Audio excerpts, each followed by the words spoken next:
Hello everyone, मैं Sandeep sir आप सभी का हमारे यूट्यूब चैनल अनिस्क एकेडमी में स्वागत करता हूं। आज के इस वीडियो में हम जानने वाले हैं छत्तीसगढ़ में मराठा शासन के बारे में। सन 1741 ईस्वी तक छत्तीसगढ़ में कलचुरी वंश पतन के कगार पर पहुंच गया था। रतनपुर के कलचुरी शासक रघुनाथ सिंह बूढ़े हो चुके थे और अपने इकलौते पुत्र की मृत्यु के शोक में डूबे हुए थे। इसी स्थिति का फायदा उठाकर नागपुर के मराठा शासक के सेनापति भास्कर पंत ने रतनपुर पर आक्रमण कर दिया, जिसके समक्ष रघुनाथ सिंह ने समर्पण कर दिया और इसके पश्चात रघुनाथ सिंह ने मराठों के अधीन शासन किया। दूसरी तरफ रायपुर के कलचुरी शासक अमर सिंह भी मराठों से परास्त हो चुके थे और रायपुर को भी मराठा शासन में मिला लिया गया था। इस तरीके से शुरुआत होती है छत्तीसगढ़ में मराठा शासन की। यदि आप छत्तीसगढ़ में कलचुरी वंश वाले वीडियो नहीं देखे हैं तो आप ऊपर आई बटन पर क्लिक करके वह वीडियो भी आप देख सकते हैं। और यदि आप हमारे चैनल पर नए हैं तो हमारे चैनल अनिस्क एकेडमी को सब्सक्राइब करना बिल्कुल भी ना भूलें और साथ ही बेल आइकन जरूर दबा दें ताकि नेक्स्ट वीडियो की नोटिफिकेशन आपको तुरंत मिल जाए। तो चलिए शुरू करते हैं छत्तीसगढ़ के इतिहास में एक और टॉपिक, छत्तीसगढ़ में मराठा शासन, और चलते हैं कंप्यूटर स्क्रीन की ओर। सन 1745 में नागपुर के भोसले शासक के सेनापति भास्कर पंत ने अपने 30,000 सैनिकों के साथ रतनपुर के कलचुरी शासक रघुनाथ सिंह पर आक्रमण करके उन्हें हराकर रतनपुर में मराठा शासन की नींव रखी। फिर 1745 में रतनपुर के अंतिम कलचुरी शासक मोहन सिंह को अपने अधीन शासक नियुक्त किया। 1750 में रायपुर के अंतरिम कलचुरी शासक अमर सिंह पर आक्रमण करके उसे हराकर रायपुर शाखा को भी मराठा शासन में मिला लिया। और अंत में 1758 में मोहन सिंह की मृत्यु के पश्चात छत्तीसगढ़ में प्रत्यक्ष रूप से मराठा शासन की शुरुआत हुई। छत्तीसगढ़ में मराठा शासन के इतिहास को 4 चरणों में विभक्त किया गया है, जिसमें 1758 से 1787 तक के टाइम पीरियड को प्रत्यक्ष भोसला शासन कहा जाता है, क्योंकि इस समय मराठों का छत्तीसगढ़ पर प्रत्यक्ष रूप से शासन चल रहा था। इसके पश्चात 1787 से 1818 तक का शासनकाल सूबा शासन कहलाया, क्योंकि इस समय मराठों ने छत्तीसगढ़ में शासन करने के लिए सूबेदार नियुक्त किए। फिर 1818 से 1830 तक का शासनकाल ब्रिटिश के अधीन मराठा शासन का काल कहलाया, क्योंकि इस समय छत्तीसगढ़ में मराठा शासन अंग्रेजों के अधीन आ चुका था। और इसके पश्चात 1830 से 1854 के बीच छत्तीसगढ़ में फिर से मराठा शासन की शुरुआत हुई, जिसे पुनः भोसला शासन के नाम से जाना जाता है। सबसे पहले हम देखते हैं छत्तीसगढ़ में प्रत्यक्ष भोसला शासन। नागपुर के भोसले शासक रघुजी प्रथम के पुत्र बिंबाजी भोसले को छत्तीसगढ़ में मराठा शासक के रूप में नियुक्त किया गया और छत्तीसगढ़ में प्रत्यक्ष भोसला शासन की शुरुआत हुई। बिंबाजी भोसला ने रतनपुर और रायपुर का प्रशासनिक एकीकरण कर छत्तीसगढ़ राज्य की संज्ञा दी तथा राजधानी रतनपुर को बनाया। यह क्वेश्चन पूछा गया है कि रतनपुर और रायपुर का प्रशासनिक एकीकरण कर छत्तीसगढ़ राज्य की संज्ञा किसने दी थी, जिसका उत्तर होगा बिंबाजी भोसले। और बिंबाजी भोसले ने अपनी राजधानी बनाई थी रतनपुर को। बिंबाजी भोसले ने छत्तीसगढ़ में कई निर्माण कार्य करवाए और कई प्रशासनिक बदलाव भी किए, जिनके बारे में क्वेश्चन पूछे जाते हैं। बिंबाजी भोसले ने शासन व्यवस्था में सुधार हेतु रतनपुर में नियमित न्यायालय की स्थापना की तथा रतनपुर में राम टेकरी मंदिर का निर्माण करवाया। रायपुर के दूधाधारी मठ का जीर्णोद्धार बिंबाजी भोसले ने करवाया है। यह क्वेश्चन कई बार पूछा गया है कि रायपुर के दूधाधारी मठ का जीर्णोद्धार किसने करवाया, जिसका सही उत्तर होगा बिंबाजी भोसले। राजनांदगांव और खुज्जी नामक जमींदारियों का गठन बिंबाजी भोसले ने किया था। दशहरा पर्व पर स्वर्ण पत्र देने की प्रथा बिंबाजी भोसले ने ही शुरू की थी। बिंबाजी भोसले को छत्तीसगढ़ में परगना पद्धति का स्वप्न दृष्टया माना जाता है। ये बहुत इंपॉर्टेंट है। परगना पद्धति का स्वप्न दृष्टया किसे कहा जाता है? तो परगना पद्धति का स्वप्न दृष्टया कहा जाता है बिंबाजी भोसले को, क्योंकि बिंबाजी भोसले ने सबसे पहले छत्तीसगढ़ को परगनों में विभाजित करने का स्वप्न देखा था। बिंबाजी भोसले की 3 पत्नियां थीं, आनंदीबाई, उमाबाई और रमाबाई, जिनमें 1787 में इनकी मृत्यु के पश्चात उनकी पत्नी उमाबाई सती हो गई, जिसका प्रमाण रतनपुर में सती चौरा के रूप में मिलता है। इसलिए उमाबाई को छत्तीसगढ़ की पहली सती माना जाता है। बिंबाजी भोसले के समय ही यूरोपियन यात्री कोलब्रुक्स का आगमन हुआ था, जिन्होंने अपनी यात्रा वृत्तांत में लिखा है कि बिंबाजी भोसले की मृत्यु के पश्चात रतनपुर की जनता काफी दुखी हुई थी। छत्तीसगढ़ के प्रथम इतिहासकार बाबू रेवाराम कायस्थ ने तवारीख है हैयवंशी राजाओं तथा शिवदत्त शास्त्री ने इतिहास समुच्चय में बिंबाजी भोसले के शासन की प्रशंसा की है।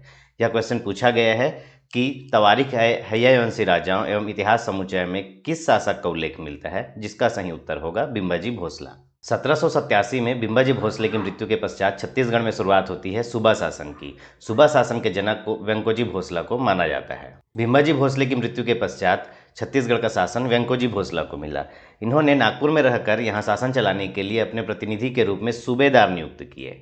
ये स्वयं यहाँ पर आकर शासन नहीं किए, मुश्किल से अपने शासन के दौरान 2 बार ही छत्तीसगढ़ आए थे, लेकिन यहाँ पर इन्होंने यहाँ का शासन चलाने के लिए सूबेदार की नियुक्ति की थी। इसलिए ही वेंकोजी भोसला के समय के शासनकाल को सूबा शासन कहा गया और वेंकोजी भोसला को सूबा शासन का जनक कहा जाता है। वेंकोजी भोसला की मृत्यु के पश्चात इनके जो पुत्र थे रघुजी तृतीय, जो कि अवयस्क थे, इसलिए इस समय अगला जो शासक नियुक्त किया गया अप्पा साहब को। अप्पा साहब को पेशवा ने सेना साहब की उपाधि दी थी। पेशवा अर्थात नागपुर में जो पेशवा थे बाजीराव पेशवा, उनसे मुलाकात की थी अप्पा साहब ने अंग्रेजों के विरुद्ध षड्यंत्र के लिए, इसलिए बाजीराव पेशवा ने इन्हें सेना साहब की उपाधि दी थी। अब देखते हैं सूबा शासन प्रणाली की कुछ प्रमुख विशेषताएं जिनसे एग्जाम में क्वेश्चन पूछे जाते हैं। पहला है इजातदारी व्यवस्था, अर्थात यहाँ पर सूबेदारों की नियुक्ति के लिए इजातदारी व्यवस्था लागू की गई। इजातदारी व्यवस्था अर्थात ठेकेदारी व्यवस्था, अर्थात जो सूबेदार नियुक्त किए जाते थे वह ठेके पर नियुक्त किए जाते थे, जिसे इजातदारी व्यवस्था कही जाती थी।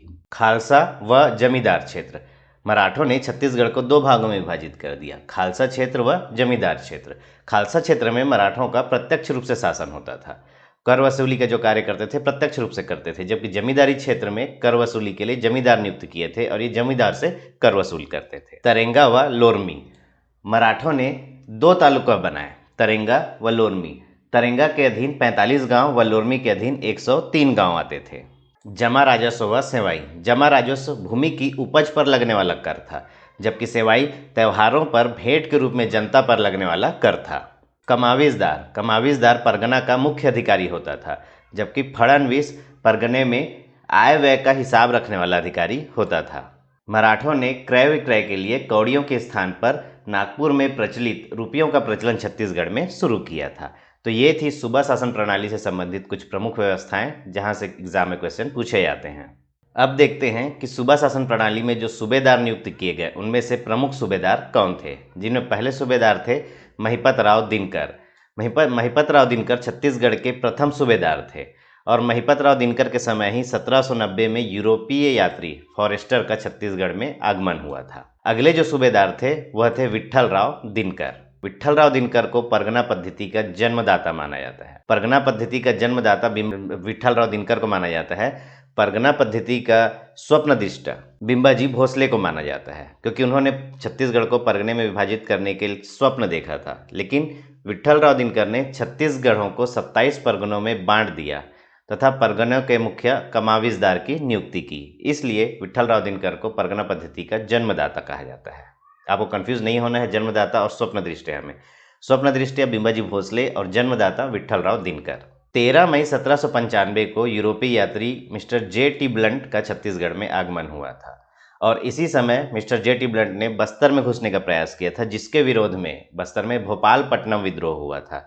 मैंने यह बात आपको जब हम काकतीय वंश पढ़ रहे थे उस समय यह बात बताई थी कि भोपालपट्टनम विद्रोह के बारे में कि J.T. ब्लंट 1795 में बस्तर में घुसने का प्रयास कर रहे थे, जिसके विरोध में हुआ था भोपालपट्टनम विद्रोह। इसके बाद के सूबेदार थे केशव गोविंद। केशव गोविंद जो कि सर्वाधिक अवधि तक सूबेदार नियुक्त हुए थे।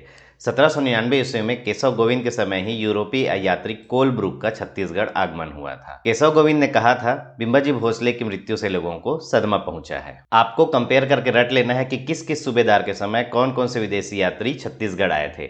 महिपत राव दिनकर के समय फॉरेस्टर का छत्तीसगढ़ में आगमन हुआ था। विट्ठल राव दिनकर के समय मिस्टर J.T. ब्लंट और केशव गोविंद के समय कोलब्रुक छत्तीसगढ़ आए थे। यह कंपेयर करके आप याद रखेंगे। अगले सूबेदार बीकाजी गोपाल थे। बीकाजी गोपाल के समय पिंडारियों का उपद्रव प्रारंभ हो गया था और 1811 में वेंकोजी भोसला की मृत्यु के पश्चात अप्पा साहब नए शासक नियुक्त हो गए थे।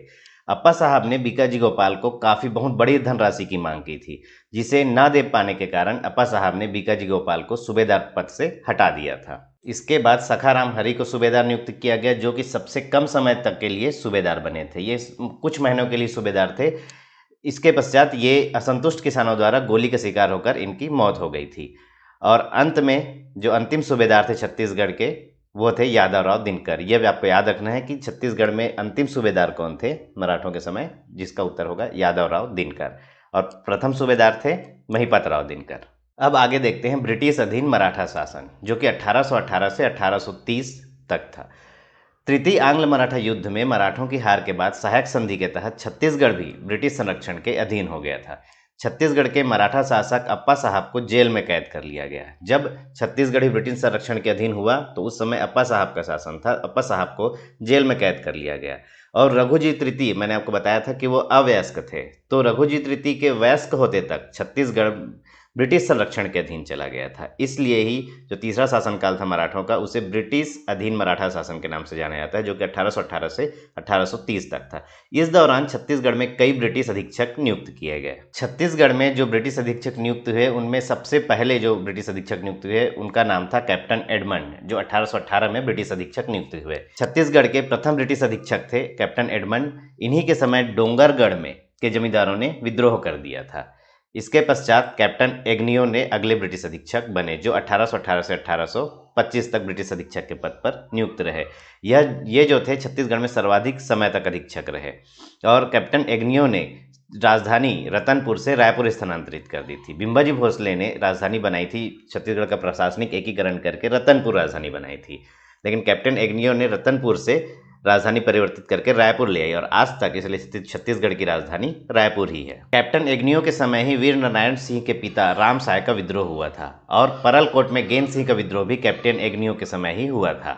वीर नारायण सिंह के पिता राम साय का विद्रोह भी कैप्टन एग्नियो के समय ही हुआ था। साथ ही परलकोट में गेंद सिंह का विद्रोह भी कैप्टन एग्नियो के समय हुआ था। तो कैप्टन एग्नियो में सबसे इंपॉर्टेंट चीज़ यही है कि इन्होंने राजधानी परिवर्तन किया था रतनपुर से रायपुर, और छत्तीसगढ़ के सर्वाधिक समय तक नियुक्त जो ब्रिटिश अधीक्षक थे वह थे कैप्टन एग्नियो। अगले जो अधीक्षक नियुक्त हुए थे वो थे कैप्टन हंटर, जो कि सबसे कम समय तक अधीक्षक नियुक्त हुए थे। उसके बाद कैप्टन सैंडिस अधीक्षक बने। सैंडिस छत्तीसगढ़ में ताहूदारी प्रथा के जन्मदाता माने जाते हैं। ताहूदारी प्रथा अर्थात बंजर भूमि को कृषि कार्य में प्रयोग लाने की जो प्रथा थी वह ताहूदारी प्रथा कहलाती थी, और ताहूदारी प्रथा के जो जन्मदाता थे वह कैप्टन सैंडिस थे। कैप्टन सैंडिस ने संपूर्ण प्रशासनिक कार्यों में अंग्रेजी भाषा को लागू कर दिया था। और सब छत्तीसगढ़ के अंतिम ब्रिटिश अधीक्षक थे कैप्टन कॉफर्ड। ब्रिटिश अधीन मराठा शासन के पश्चात 1830 में शुरुआत होती है पुनः भोसला शासन की। रघुजी तृतीय जो अवयस्क थे, जिसकी वजह से छत्तीसगढ़ का जो शासन था ब्रिटिश संरक्षण में चला गया था, तो रघुजी तृतीय के वयस्क होते ही 6 जून 1830 को ब्रिटिश व मराठों के बीच हुई संधि के अनुसार कैप्टन कॉफर्ड ने छत्तीसगढ़ का शासन वापस फिर से रघुजी तृतीय को दे दिया। इसलिए इस प्रकार से छत्तीसगढ़ पुनः भोसला शासन के अधीन हो गया। इस दौरान शासन के संचालन के लिए छत्तीसगढ़ में जिलेदारों की नियुक्ति की गई। जैसे सूबा शासन में सूबेदारों की नियुक्ति की गई थी, उसी तरीके से पुनः भोसला शासन में छत्तीसगढ़ के शासन संचालन के लिए जिलेदारों की नियुक्ति की गई, जिसमें छत्तीसगढ़ के प्रथम जिलेदार थे कृष्णराव अप्पा और छत्तीसगढ़ के अंतिम जिलेदार थे गोपाल राव। यह क्वेश्चन पूछा गया है, आपको प्रथम जिलेदार और अंतिम जिलेदार के नाम याद रखना है।